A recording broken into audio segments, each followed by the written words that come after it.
Over the past few weeks, I've been making different types of siege engines, and now it's time to build a castle for them to siege. This modular castle is split into wall pieces and tower pieces and is completely modular.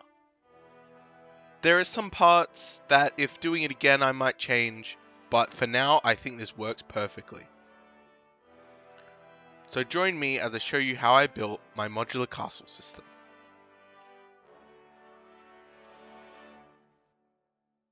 So I started out with this big sheet of XPS foam.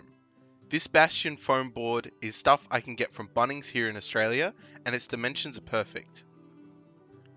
I get two pieces. One piece that is 15 centimeters by 40 centimeters, and then another piece which is 20 centimeters by 40 centimeters. And because the whole sheet is 60 centimeters long, that means I'm just cutting one piece to 15 centimeters and then cutting that down the middle. I also cut some strips to act as like the crenellations along the side of the wall, but those end up getting changed a bit as I go. But they start out at 1.5 centimeters thick. And I just cut them to fit onto the wall. For adding the brick texture, it's quite simple, very similar to a lot of other people's brick textures online. I just mark a line every 1.5 centimeters. I'm doing this with a thick marker just to show you where it is. And then I carve into it with an X-Acto knife and deepen that groove with a pencil. And then for the other angle, I just mark 3 centimeters and then bring that up. And then I mark those lines every other brick, that way you get the staggered line look that bricks have. And then exaggerate that just with a blunt pencil. And you can even go over that with aluminium foil as well to add even more brick texture and crack some of the bricks or press them down to look like it's old or worn. Now for the crenellations at the top, I have that piece that we cut earlier, but what I've done is I've cut a slice off it and then cut it down at a 45-degree angle. This is roughly just cut to eye, no real measurements. But then I take those pieces, put some texture on them, and they will act as the base for the crenellations. And then those pieces that are the offcuts, I'll glue back together and act as the top of the crenellations. And I ended up cutting these in half because to get the angle on my hot wire cutter, I did not have enough space. But I was also doing it with an X-Acto knife, and if you're real careful, you can get some really nice lines. And here you see those offcuts. That's how it would go together normally. I'm just going to glue that together. That way I can use my scrap as another piece of the crenellation. I then cut those pieces into 3 inches and just single the little slopes just by themselves into 3 inches as well. The slopes I end up cutting down to another 2 inches just to make sure that they all fit together and kind of flow seamlessly between all the modular pieces. And just toss those around in the Milo tin full of rocks. That way they get a bit more rounded texture on them.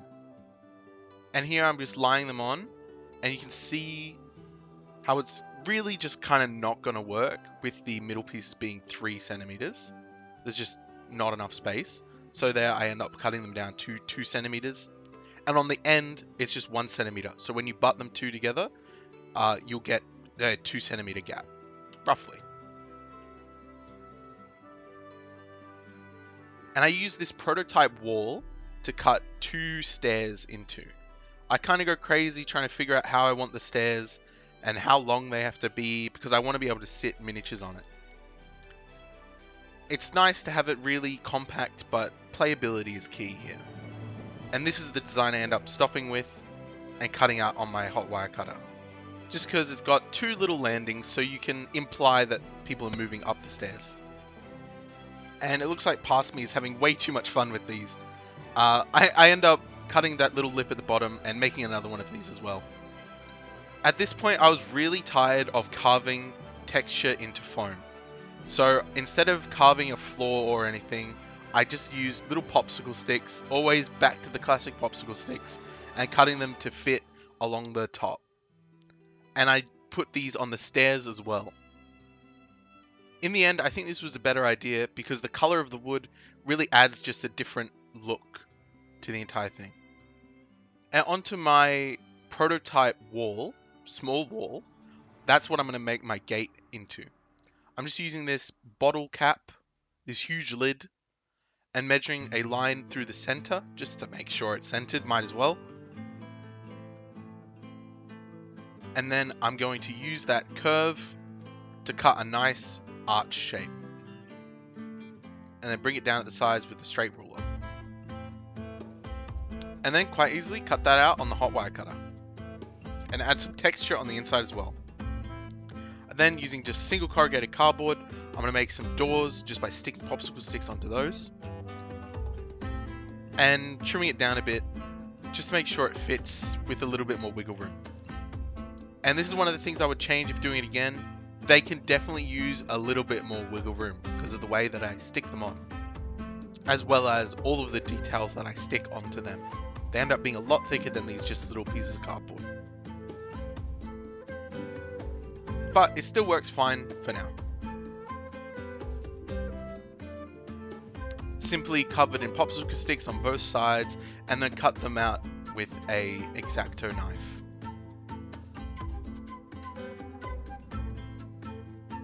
And then to stick them on, as well as use a turning motion, I'm just going to stick a barbecue skewer onto the side. You could theoretically make a whole hinge system and everything and have it be a proper working door, but this is just a lot easier and much faster. And of course, because all of this is foam, I'm just going to stick some screws up it to make it a little bit more tilt-proof. Okay, time for the castle. This is a mess, pretty much.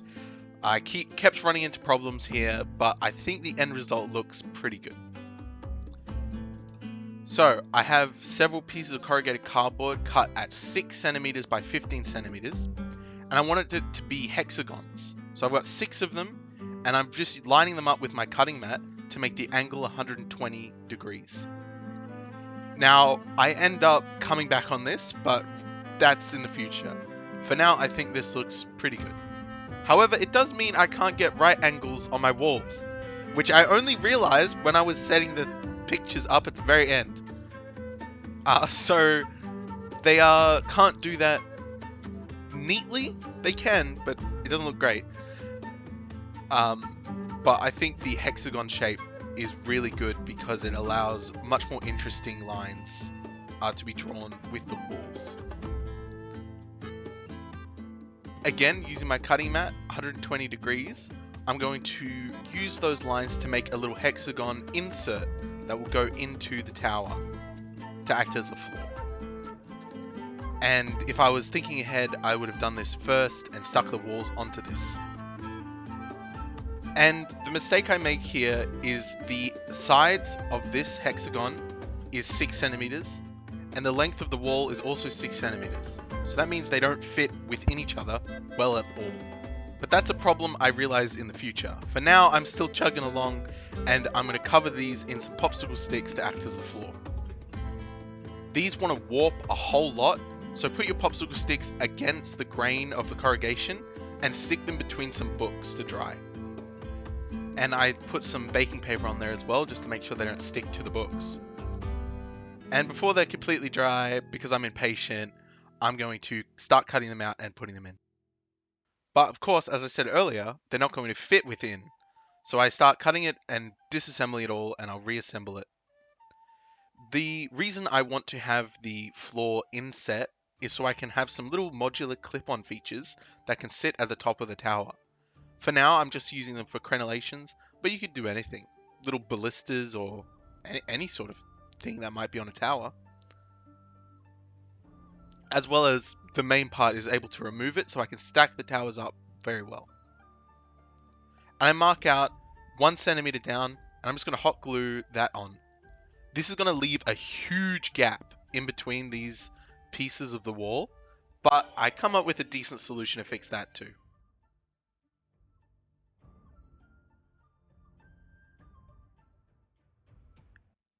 And the hot glue kind of keeps it all together for now, just running lines between the giant holes and just trying to fill it up a little bit. I also did come up with a really easy way to get rid of the hot glue. If you ever have a bunch of things hot glued together that you don't want hot glued together anymore, just take a heat gun to them, because it's hot glue. Works with a hairdryer as well, of course. So you can see as it's glued together, there's just these giant messes of hot glue that don't look great. I'm going to try and flatten them out using the heat gun and a piece of parchment paper, but it's just really not working too well for me. And these walls, I was kind of losing faith at this point. But then I saw something at the corner of my eye. A roll of masking tape. If I just line those along, it'll basically completely get rid of the ugly seam looks and even add a bit more of a rounded sort of feel to this hexagon tower. Which it ends up working really well. And then I just cover those in PVA glue and a bunch of baking soda. The baking soda for me was something new, recommended on my house building video by a bunch of people. And I think it looks pretty good.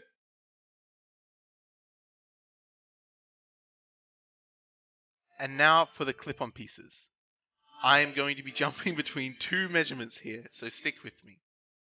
I cut 2 pieces of popsicle stick to 2 centimeters, and this will be the back that clips on. And then I cut 2 pieces to 6 centimeters and glue those together. And that'll be the gap, the spacer, in between the 2 clip sides. Make sure to put those 2 centimeter pieces in a little bit. I then cut several pieces to 2 inches and 1 inch, and they will be the actual crenellations that'll be on the front. Now I end up coming through and adding a bit more detail to these just by snipping off the edges and rounding them a bit. But you could really go crazy with these clip-on features, doing whatever you want. I think I might make some doors. That way I could have a door halfway up a tower, or at the bottom of a tower even. Who knows? And we're in the home stretch. It's just all the little details for now. I add on little bands to act as bands on the doors. The one at the top I end up getting rid of because the door is way too hard to open with that, just that little tiny bit more thickness. It becomes very painful to open.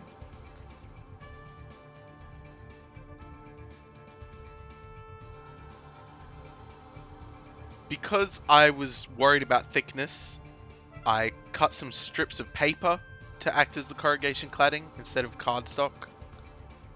And this works fine just to cover up that corrugation on those doors. It's then time for painting. Super simple paint job for the walls. I come in with a pretty dark grey, cover everything, give it a dry brush of a lighter grey, and then give it a wash of a dark black. For the walls, that stucco look, I just give it a off-white. And I think this looks really good to kind of break up the monotony of the grey walls. And when that's all dry, I just coat it in a bit of a brown wash.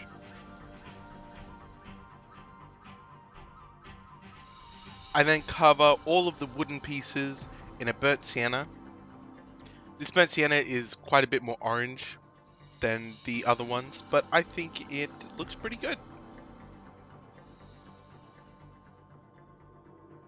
And to dry brush, I just mix a raw sienna with some white, and I get a much brighter beige sort of color.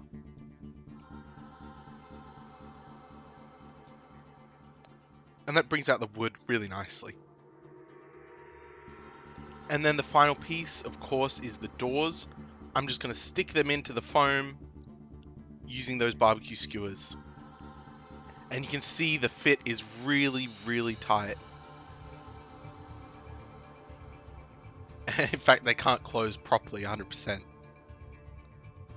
They're going to be angled either way, in or out. But I think that means that we might be done here.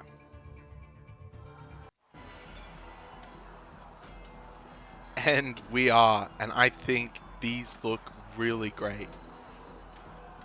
These turned out a lot better than I thought they would, And there were a couple of times where I was a bit worried, but I persevered and made something that I think is pretty cool. Now, of course, because of the modularity, you can even have it as a single tower, and they work really great, just come off and on. If you're worried about scraping the paint, you can put some matte clear over it, and that should protect it. And we can see everyone storming into the castle after battering down the door. And the siege tower still works perfectly with these new crenellations. I definitely need a few more dudes though. Oh, I really like this, butting two of them side by side to make like this giant long bridge. I think that looks really cool. And of course you can stack the towers on top of each other. And what I'm doing is I'm having one tower upside down, I'm just storing all the crenellations in there.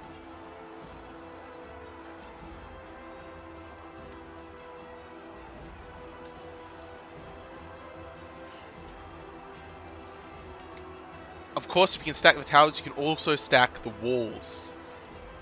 Which I think all of this has turned out great. Thank you so much for following me on my little siege journey. And I'll see you next week with something new.